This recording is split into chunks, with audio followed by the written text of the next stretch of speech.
Olá, amigos.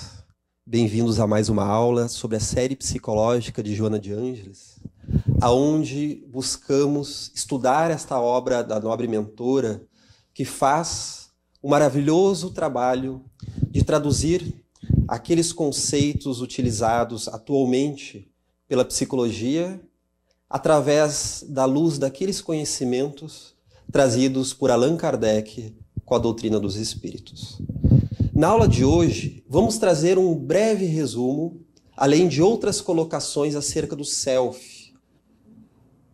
Um apanhado daquilo que tivemos em aula com os alunos inscritos no curso presencial.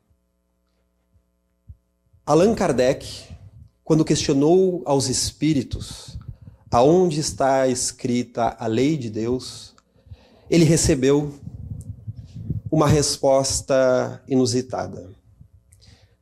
Estes trabalhadores da luz, que fazem parte da falange do Consolador Prometido, disseram a ele que a lei está escrita dentro de nós, dentro do nosso ser, com outras palavras. Então, se isso de fato ocorre, estamos falando de um dado de realidade, que faz parte da lei da vida, da nossa constituição como espíritos imortais, e que naturalmente trazemos isto gravado em nosso íntimo quando baixamos aqui na Terra, nas palavras de Sócrates e Platão, ou melhor, quando nós reencarnamos.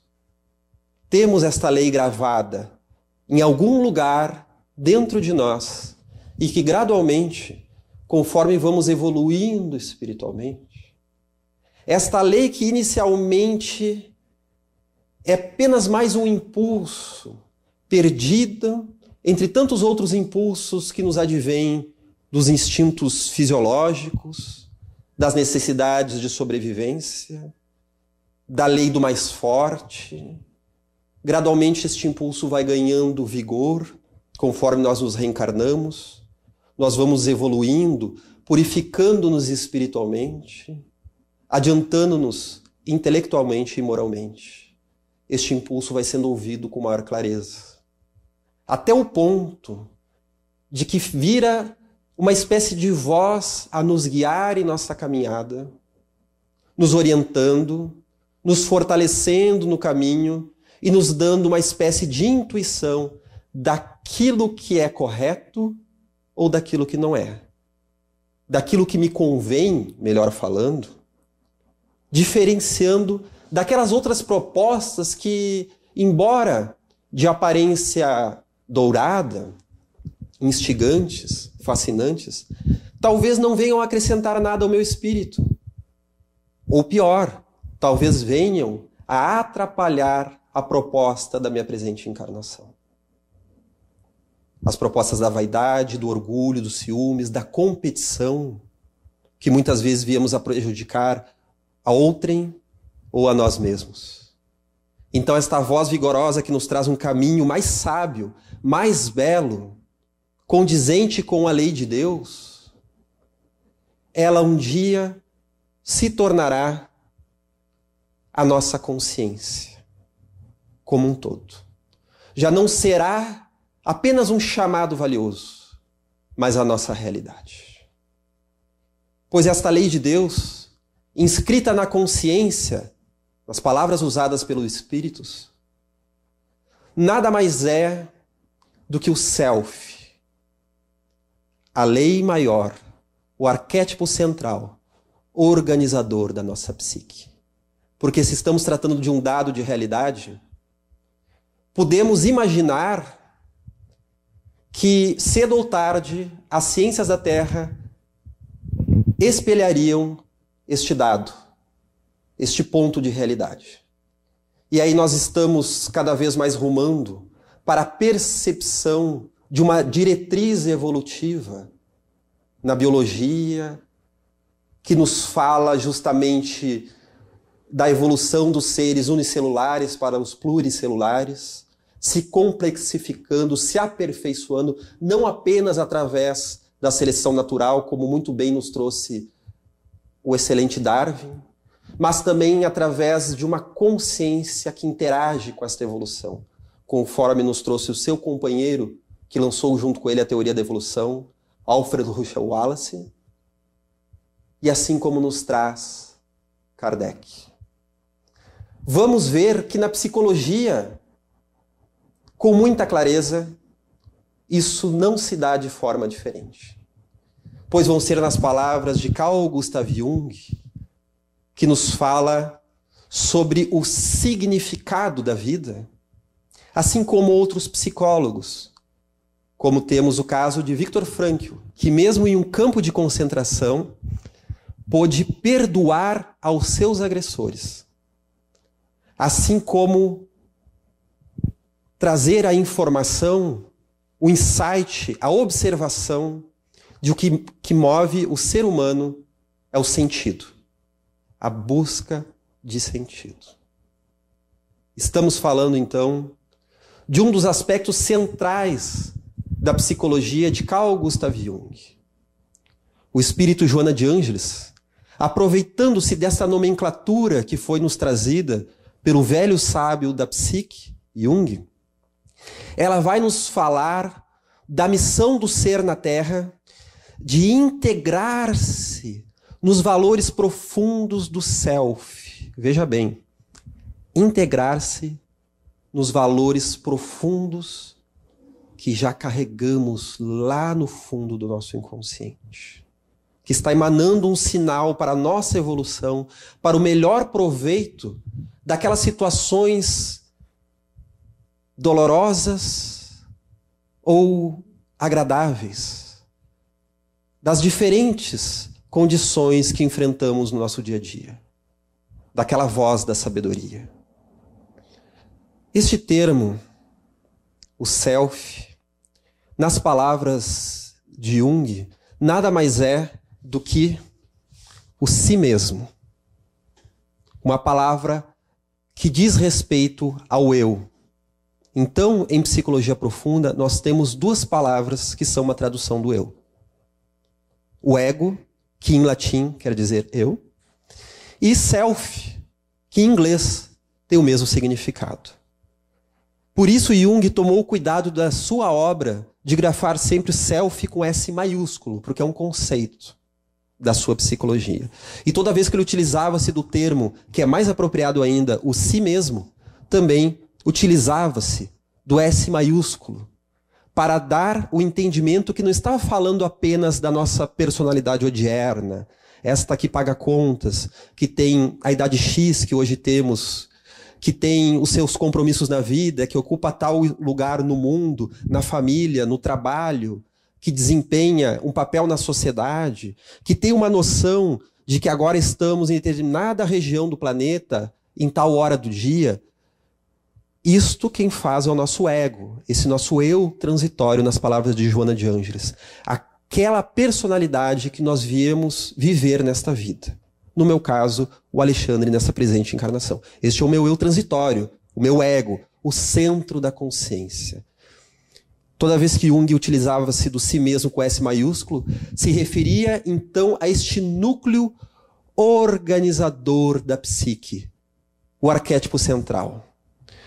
E também o núcleo autorregulador da psique.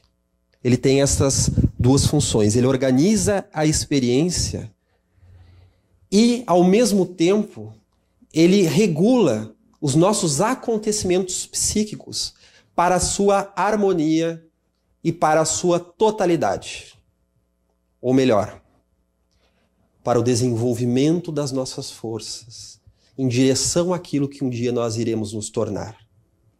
Aí, utilizando-se mais uma vez de Joana de Ângeles, o espírito puro que iremos nos tornar quando já tivermos superados os mundos de provas e expiações, a necessidade de reencarnações e podermos, mais adiante, já com a nossa experiência de muitas vidas, já tendo superados a nós mesmos, poder habitar os mundos felizes, na escala, então, conhecida como escala angelical, nas palavras da mentora.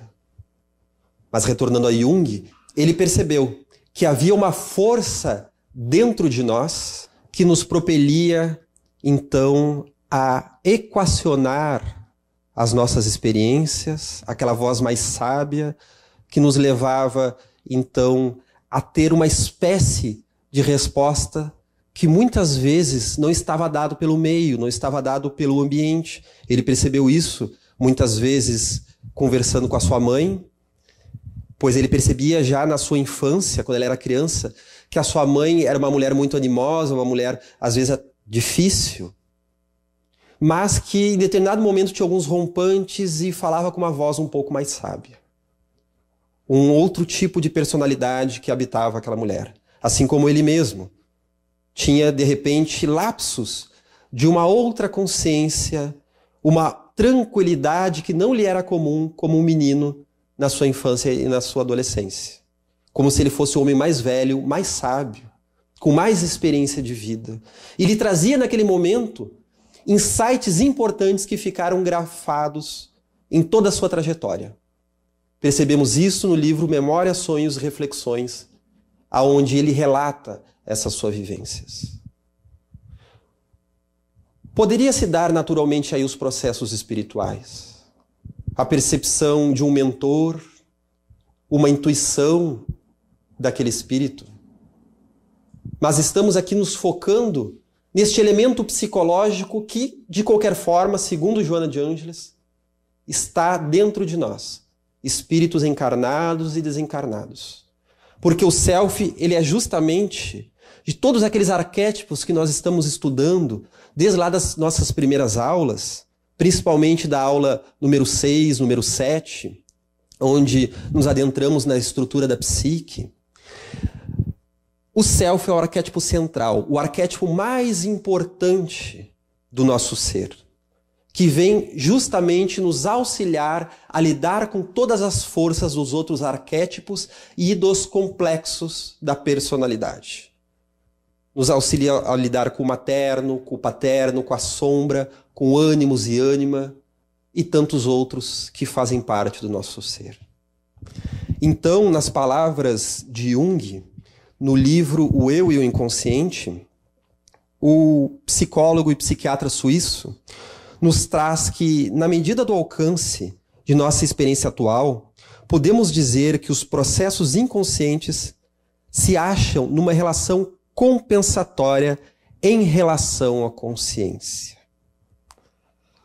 Uso de propósito a expressão compensatória e não a palavra oposta, porque consciente e inconsciente não se acham necessariamente em oposição, mas se completam mutuamente para formar uma totalidade, o si mesmo, o self. Ele percebeu então que aqueles nossos sintomas, que as nossas depressões, as síndromes das mais diversas, elas tinham uma função compensatória. Não apenas o adoecimento caótico, não apenas a dor sem sentido. Elas tinham sentido sim. Era uma forma, muitas vezes, dessa nossa instância mais sábia compensar a unilateralidade trazida pela visão consciente. E aí recorremos ao livro Missionários da Luz, do Espírito André Luiz, aonde este médico da espiritualidade, ele relata que no mundo espiritual ele vai a determinadas localidades na colônia de Nosso Lar, aonde eram preparadas as encarnações daqueles espíritos que estavam prontos para voltar à experiência carnal. E ele ficava maravilhado, não apenas com os gráficos do corpo humano, aqueles modelos onde ele via os sistemas orgânicos, neuronais, circulatórios, a cores por dentro, já naquela década de 40, onde a nossa tecnologia não conseguia fazer coisas como hoje se procura fazer nas exposições científicas. Ele percebia aqueles mapas com caracteres diferenciados a falar daquilo que hoje poderíamos entender como código genético do futuro reencarnante. E ele fica ainda mais surpreso quando ele percebe que os espíritos planejavam até mesmo as patologias que teriam. De ordem psicológica, de ordem genética. a fim de poder experienciar aquelas situações que lhe auxiliariam a conquistar capacidades que dormiam dentro do seu ser. A capacidade do perdão, a capacidade do amor, a capacidade de passar por humilhações e não se envaidecer e não corresponder com a violência.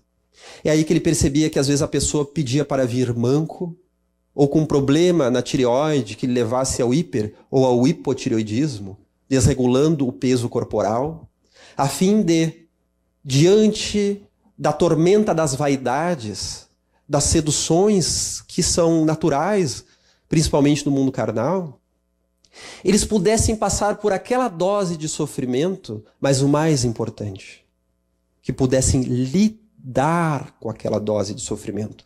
Porque o sofrimento em si não nos leva a nada, mas sim o aproveitamento que nós temos para a nossa reforma íntima, para o reposicionamento da nossa consciência. É por isso que Jung vai nos falar que o inconsciente compensa a consciência, conforme as palavras que nós trouxemos agora. E ele fala muito bem, formam aí consciente e inconsciente uma totalidade, o si mesmo. Recorremos então mais uma vez ao nosso gráfico, utilizado pela discípula de Jung, Marie-Louise von Franz, em que ela coloca o nosso ego, o nosso eu, como o centro da consciência. Se nós imaginarmos então uma esfera onde aqui tudo está mais ou menos escuro e aqui há uma determinada luz, essa luz seria a consciência. E o centro da consciência, conforme vimos em outras aulas, é justamente o ego, o nosso eu transitório. Mas o centro de toda a psique, de todo ser que nós somos como um todo, este sim seria o self, que engloba inconsciente e consciência. Então, nas palavras de Jung, o self seria justamente tanto o centro quanto a totalidade da psique. Então nós podemos perceber, também por este gráfico, tentando capturar essa experiência do self, que ele muitas vezes se encontra mais na nossa inconsciência do que na nossa consciência. Pois há valores, há virtudes, há capacidades do self que nós ainda não realizamos, que nós ainda não desenvolvemos. Por isso que através do processo de individuação, de desenvolvimento, de integração da personalidade, Jung vai rumar para aquilo que ele nos fala em suas memórias, que a vida dele é a história de um inconsciente que se realizou. Ou seja, que passou pelo seu processo de individuação, propelido pelo seu self, e conseguiu realizar aquelas aptidões inconscientes que ele veio realizar nesta vida. Porque, na verdade, na experiência carnal, nós nunca vamos realizar o self como um todo, pois estamos falando aqui da estrutura do espírito puro, já plenamente desenvolvido depois de sucessivas reencarnações. Então, isso é importante nós diferenciarmos, que o processo de individuação, ele não é o processo de perfeição, é de integração da personalidade. Porque um espírito, ainda muito imperfeito, que nasce na Terra com determinadas demandas a realizar, para que depois em outras vidas possa seguir realizando aquelas outras que agora não lhe é capaz, a sua individuação nessa vida vai lhe levar a uma harmonia maior, a integrar aqueles aspectos que tomam a sua personalidade e que lhe atrapalham. Então a sua integração não vai levar a um espírito puro ainda. Vai levar a ser uma pessoa melhor, mais agradável, mais capaz de compreender a si mesmo e de também poder colaborar no meio em que vive. Para as próximas encarnações, ele terá novamente a demanda, ao reencarnar-se, de fazer a integração da sua personalidade com aqueles outros elementos que ele vai trazer para serem vividos naquela vida. Às vezes as pessoas perguntam, como nós vimos em alguns comentários nos vídeos, como que Francisco de Assis poderia ser a reencarnação do apóstolo João, se reencarnado como Francisco, ele contrai câncer e desenvolve outras doenças. Tem que passar também pelas provas e expiações, pois até mesmo a cegueira, diante de uma doença que ele contraiu junto aos olhos, ele passa por aqueles processos médicos da época que resumiam-se em cauterizar as vistas. Por que ele passa por isso, se ele já era o espírito de João, o evangelista? Naturalmente, nos é trazido por Emmanuel e pelo espírito Miramês que João era um espírito muito evoluído, mas ainda não perfeito. E carregava em si não a necessidade de exemplificar a humanidade, a sua dedicação, a sua paciência, a sua calma, o clima psíquico elevado pelo qual encarava a vida, como ele tinha necessidade de equacionar, equilibrar ainda elementos dentro do seu ser. E o seu processo de individuação aqui na Terra levou aquele rapaz aventureiro, boêmio, muito querido pela juventude de Assis, aquele guerreiro que foi então para as guerras entre os feudos, acreditando que o seu grande ato daquela encarnação seria trazer para a família Bernardoni o título de nobreza. Ele então passa por uma enorme mudança quando seu inconsciente se coloca, lhe corrigindo os caminhos, lhe mostrando a meta da sua reencarnação, que no caso dele era uma missão, que no caso dele passava por uma mediunidade profunda. E então aquela transformação que Francisco passa, em que aflora a sua mediunidade, e ele passa a sentir inclusive a vibração do pensamento dos animais, a vibração das plantas, além dos encarnados e desencarnados, era uma das etapas para ele realizar aquela sabedoria que ele já trazia do plano espiritual e das suas sucessivas encarnações. Mas este é o processo de Francisco. E aonde está o nosso? Quantas correções de caminho iremos fazer? Pois justamente estamos percebendo que, como nós vimos naquela aula sobre inconsciente pessoal e inconsciente coletivo, na visão de Joana, assim como de Jung e outros psicólogos como Viktor Frankl, o inconsciente não é caótico, como era trazido por Freud. É um inconsciente sábio, dotado de sentido, de significado, justamente por causa da presença do self no núcleo da psique. Justamente aquele inconsciente que vai nos falar que o self, então, este sim seria o nosso eu maior, o nosso eu verdadeiro. Haroldo Dutra Dias, no ano de 2015, ele proferiu num seminário sobre Joana de Ângeles, que realizamos aqui no Rio Grande do Sul, uma palestra sobre psicologia e o evangelho. Deixamos a dica, está nas playlists da TV Amergs, onde nós temos os nossos seminários anteriores. Temos este segundo seminário sobre Joana de Ângeles, em 2015, o terceiro em 2017, tratando destes temas. E Haroldo, lendo um dos capítulos do nosso amigo Cláudio Sinotti, da Bahia, ele captou muito bem o significado do self, e ele fala que toda potencialidade clama por realização. Em outras palavras, que toda a semente quer viver, toda a promessa de virtude que carregamos espiritualmente dentro de nós, ela nos traz uma espécie de instinto espiritual, e aí nos utilizamos das palavras de Kardec e de Joana, uma espécie de instinto espiritual que nos fala de uma necessidade de nos realizarmos em outros aspectos mais amplos, mais profundos e mais belos, que não apenas aqueles do mundo. Poderíamos dizer também, nas palavras de Emmanuel, no livro Seara dos Médiuns, seria a diferença entre aptidão e experiência.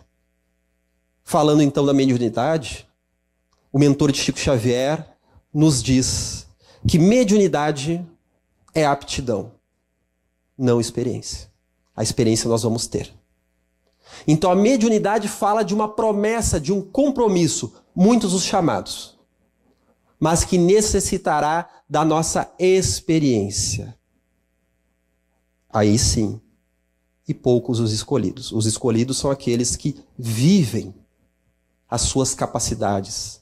Jung, falando então do self, ele vai se utilizar da figura da semente da árvore, da bolota do carvalho, que é apenas uma semente, mas que já traz no seu código genético toda a estrutura da futura árvore portentosa. E essa semente, como nos diz Walter Boechat, pode vir ou não a se realizar, a depender do nosso esforço, a depender da nossa busca de autoconhecimento, a depender das questões do meio. Então, o meio ambiente em que é colocado aquela semente vai depender de uma série de condições para que ela venha a frutificar, conforme nos traz Jesus em sua Boa Nova. Frutificando, ela vai tornando-se, então, aquela árvore. Então, nós podemos entender que todos os seres humanos trazem inúmeras potencialidades grafadas dentro de si. É o nosso self que clama por realização. O psicólogo, o analista Manri Stein, no livro Jung, O Mapa da Alma, ele nos diz que o self vai trazer a alguns indivíduos aquela impressão de como se estivessem em uma espécie de experiência sem ego. Aquela pessoa com quem nós conversamos, que trazemos ali situações desafiadoras, conflituantes, e antes de nos dar uma resposta de sopetão e de imediato, nós temos uma impressão que a pessoa está como que, consultando a uma instância mais ampla, mais profunda, e de repente ele traz dessa instância uma resposta mais adequada. Talvez não tão clara como acharíamos numa primeira impressão. Essa seria a experiência do self, aqueles indivíduos que já estão em equilíbrio com essa instância. Por quê? Se o ego é o eu transitório do nosso ser, e o nosso eu verdadeiro, o nosso eu maior, seria o self, não poderíamos cair na falácia de querer agir como self, pois ainda não somos espíritos puros. Não temos ainda o alcance de tudo que nós temos de capacidades, de conteúdos, inclusive, gravados no nosso inconsciente. Vamos evoluir muito nessa vida se nos esforçarmos. Mas isso ficará para vidas futuras. Então, a posição adequada do ego, desse nosso eu transitório, é aquela posição de estabelecer um ótimo eixo ego-self, um ótimo canal de contato do nosso eu transitório com o nosso self. Seria uma espécie de posição de humildade, de uma posição reflexiva diante dessa instância maior, diante da sabedoria da vida, diante de Deus e das leis espirituais. Vamos falar um pouco mais do eixo ego-self na próxima aula.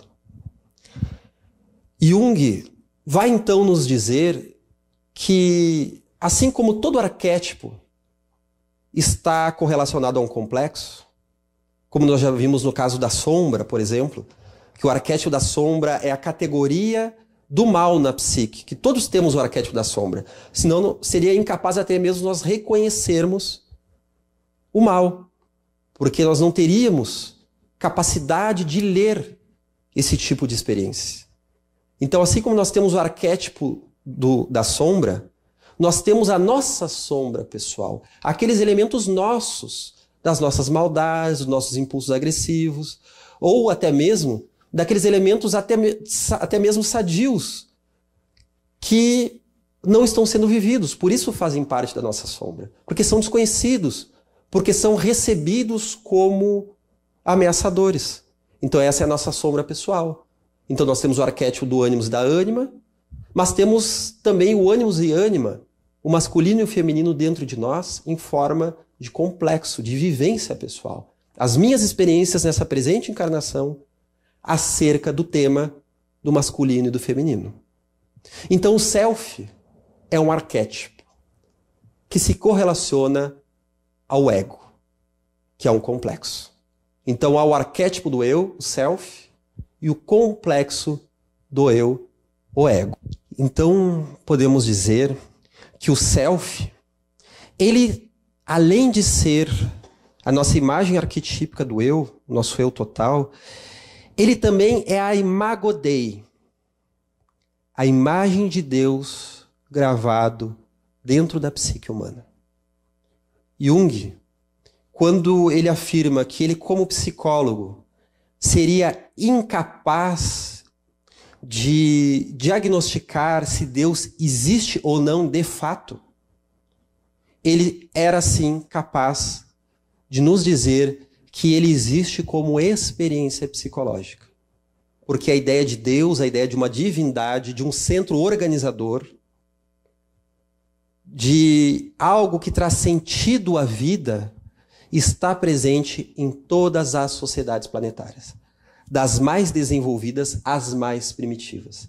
Daquelas que nunca tiveram contato algum com a civilização, como os povos indígenas, os aborígenes australianos, como nos povos da antiguidade, até mesmo naquelas imagens deixadas pelos povos das cavernas do período paleolítico e neolítico, já há a ideia de seres divinais.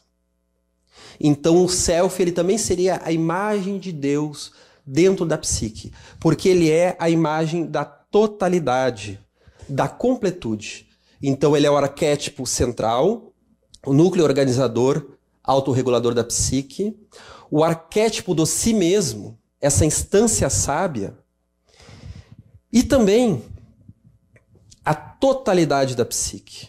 Então uma experiência de self seriam aquelas experiências chamadas de numinosas, com N de navio, dentro do conceito trazido por Rudolf Otto, o filósofo das religiões.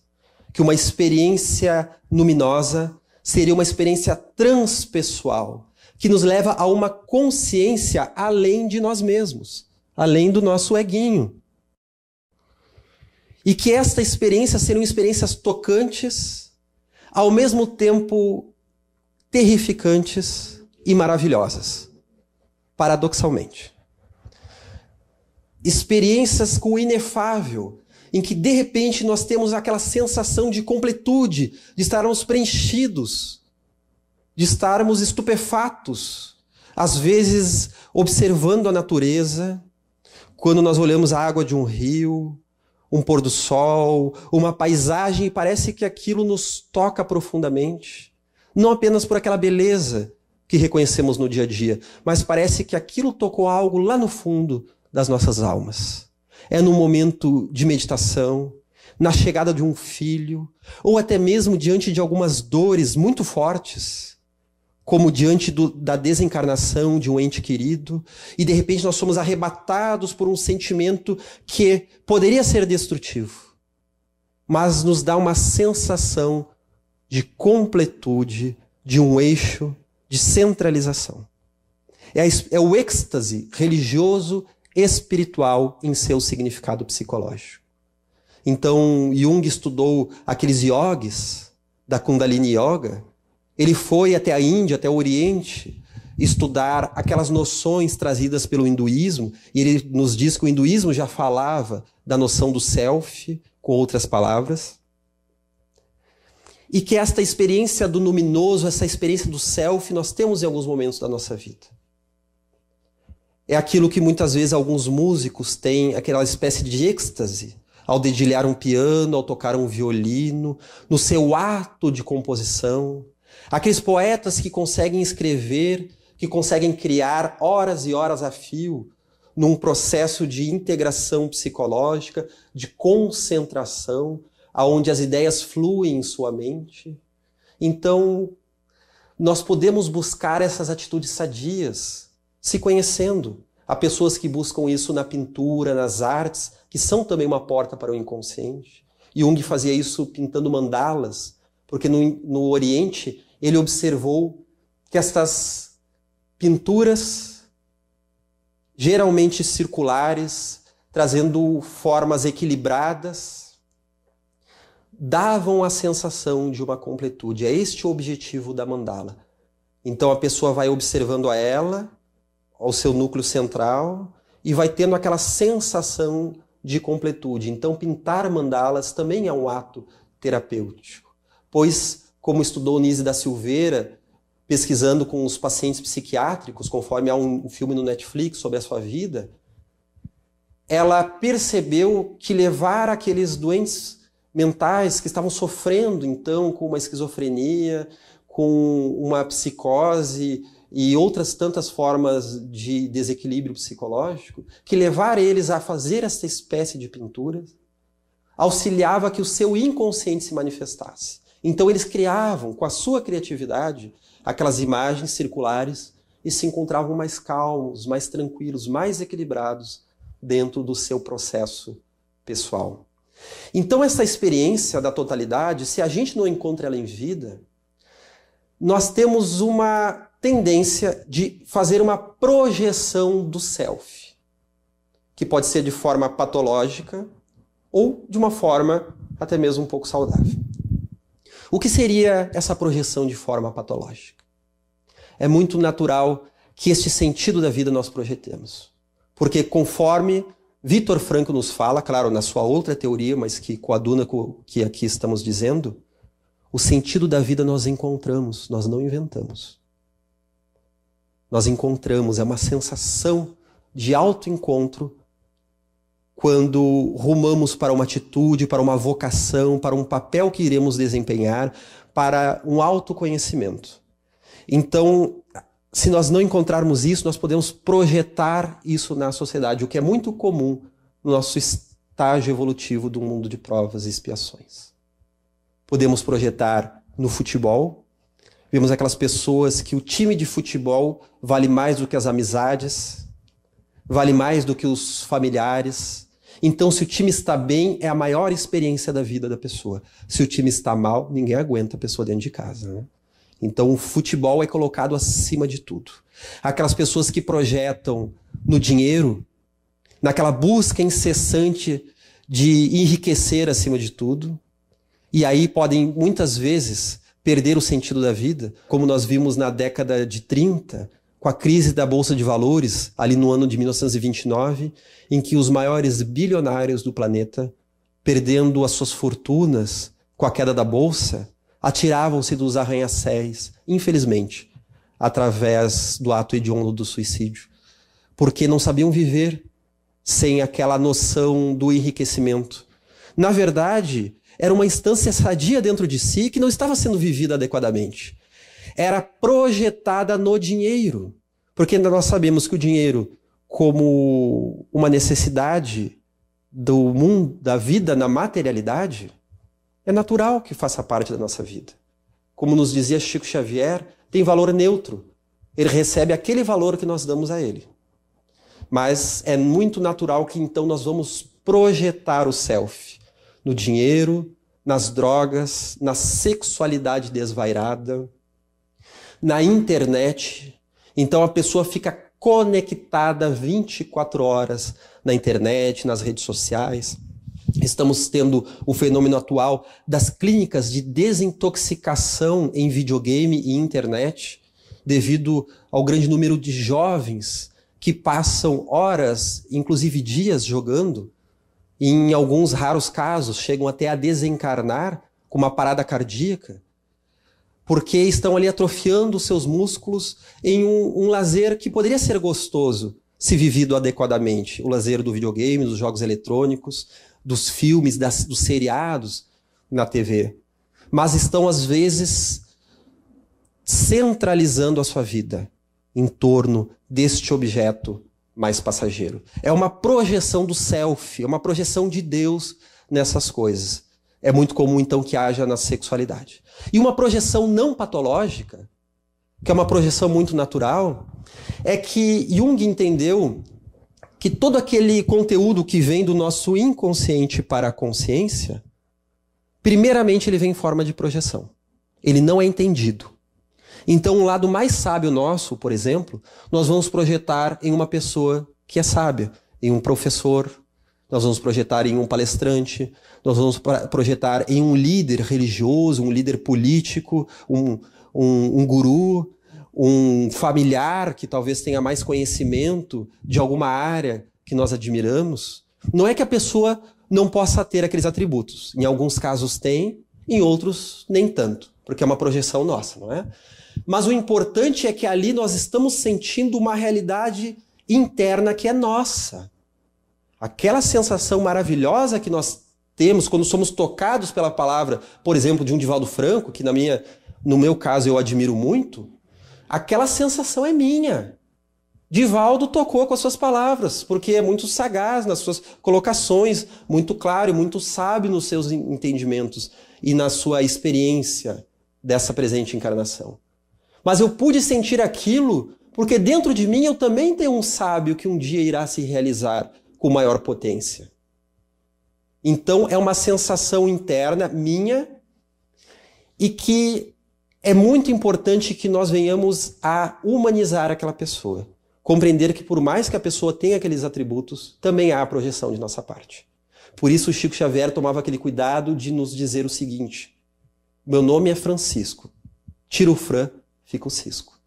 Algumas pessoas acreditavam então que era uma forma um tanto autodepreciativa, mas que diante das inúmeras seduções, os inúmeros elogios que aquele nosso irmão recebia, que não deixava de ser também uma pedra de tropeço para a vaidade que ele trazia dentro de si, conforme ele nos alerta, que ele percebia. Tá certo que a vaidade do Chico talvez fosse muito diferente da nossa, né? Que somos assim mais arrogantes, mais vaidosos, mas ele tinha, conforme ele nos dizia.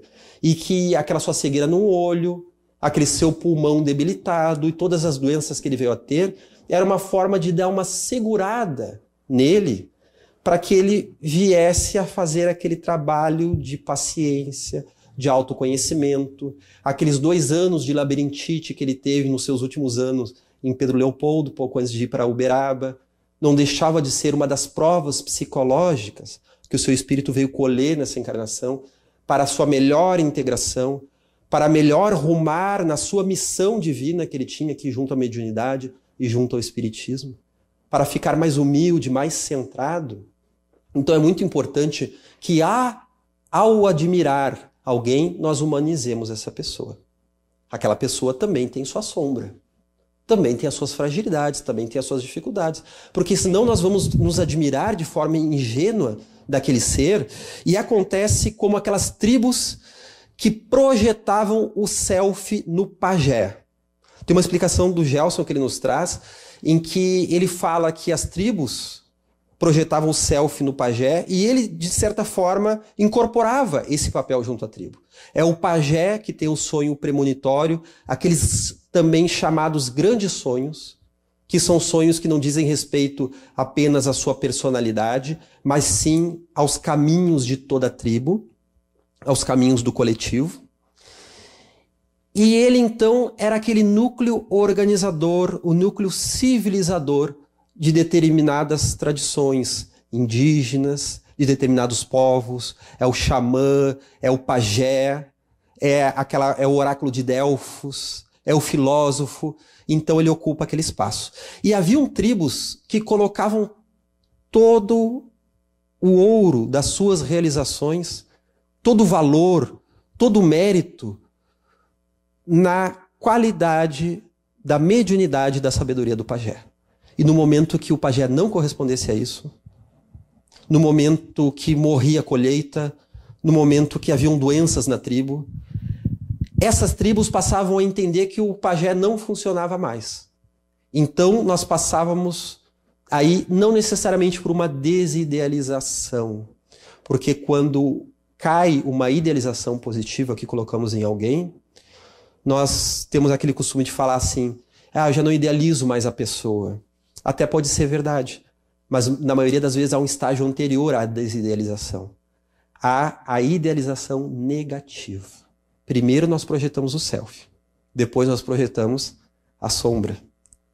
E quando nós projetamos a sombra, nós acreditamos que aquela resposta que tínhamos da vida momentaneamente, daquela ferramenta, daquele familiar que nos auxiliou, daquele professor, daquele chefe, daquele marido, daquela esposa, daquela pessoa em que nós projetamos algo muito belo, nós temos uma dificuldade de entender que ela teve um papel momentâneo daquela forma e que agora nós podemos nos munir daqueles recursos que nós nos utilizamos quando éramos mais imaturos, mas rumar para outros entendimentos.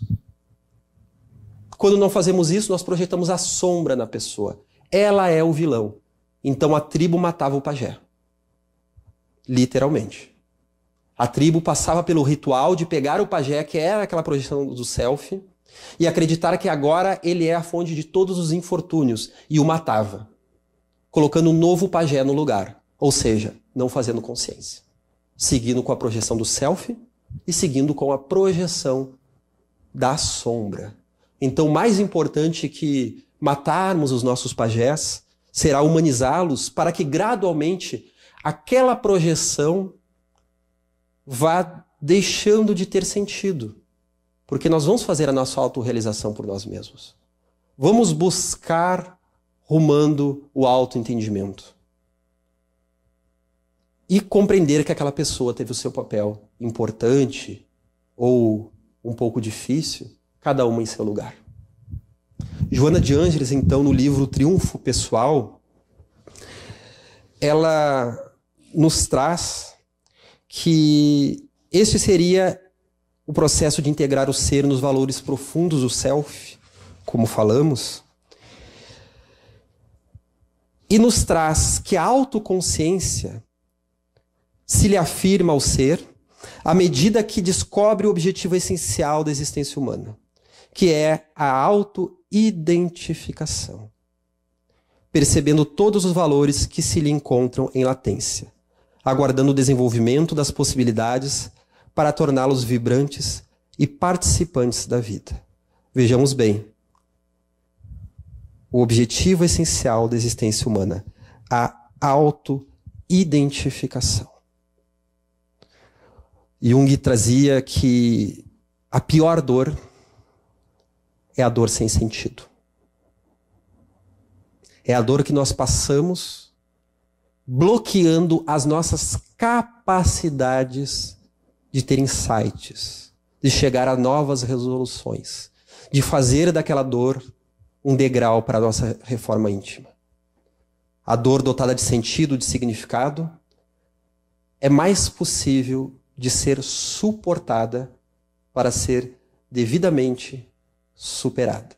Então, amigos, nós podemos entender que ainda em nosso estágio evolutivo, ainda somos seres um tanto atrapalhados, mas que carregamos em nós uma estrutura divina a ser realizada. A estrutura daquele espírito puro que um dia se realizará dentro de nós. Será através do contributo das reencarnações que nós vamos substituindo os vícios por virtudes, que serão conquistadas, pois se encontram, por enquanto, como semente do carvalho. Se encontram dormindo dentro de nós. E agora, já ao final da aula, vamos trazer uma colocação essencial para o entendimento de Joana de Ângeles. Pois nessa aula nós falamos muito da visão de Jung. E qual é a visão dos espíritos desencarnados acerca desse processo? Existiria este fenômeno que a ciência da psicologia traduz como self? Existiria este centro organizador da psique? Existiria esta imagem de Deus dentro de nós?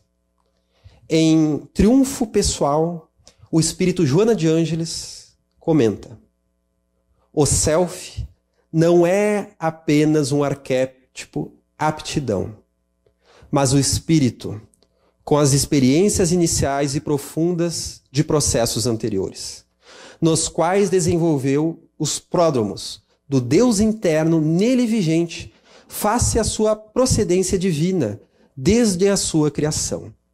É natural, portanto, que possua heranças, atavismos, reminiscências, inconsciente pessoal e inconsciente coletivo, face ao largo trânsito do seu psiquismo no processo evolutivo ao largo dos milênios.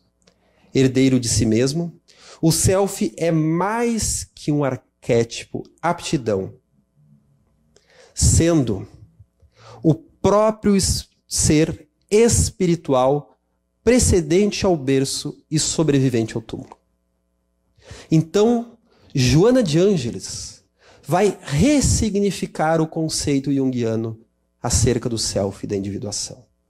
No momento em que ela nos diz que o self nada mais é o próprio ser espiritual precedente ao berço e sobrevivente ao túmulo.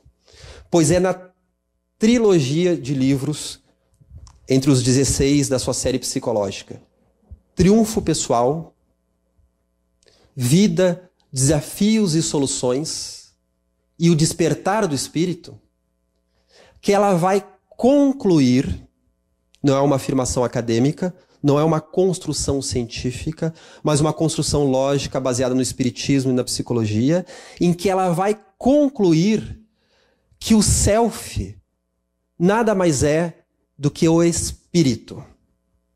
É um sinônimo do espírito. Em dois elementos que aqui poderíamos separar didaticamente para melhor compreender essa colocação. O self é a soma de todas as nossas reencarnações passadas. Ele não apenas é um arquétipo, ele não é apenas uma categoria de experiência que já trazemos gravados na forma da lei de Deus inscrita dentro de nós, conforme falamos no início da aula.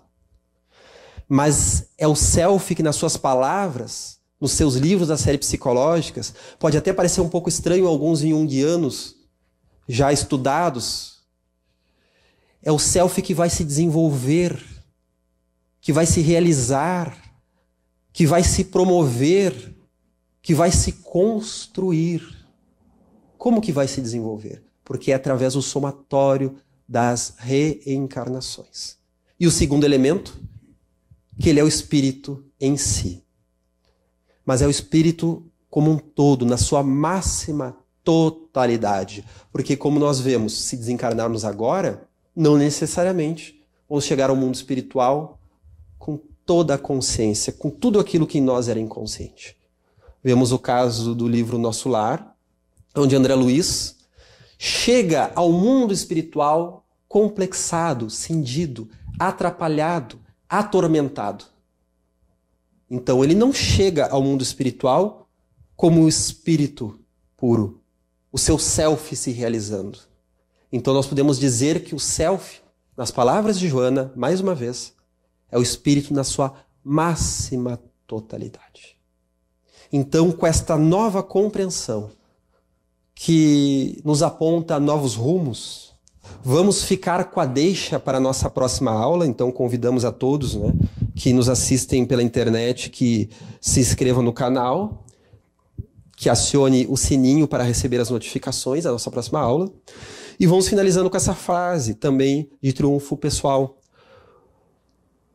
em que ela nos diz que essa salutar identificação dos valores do self, a perfeita integração nele, constituem uma das bem-aventuranças, aquela que faculta ao homem a felicidade terrena, prelúdio da vida espiritual futura a que está destinado.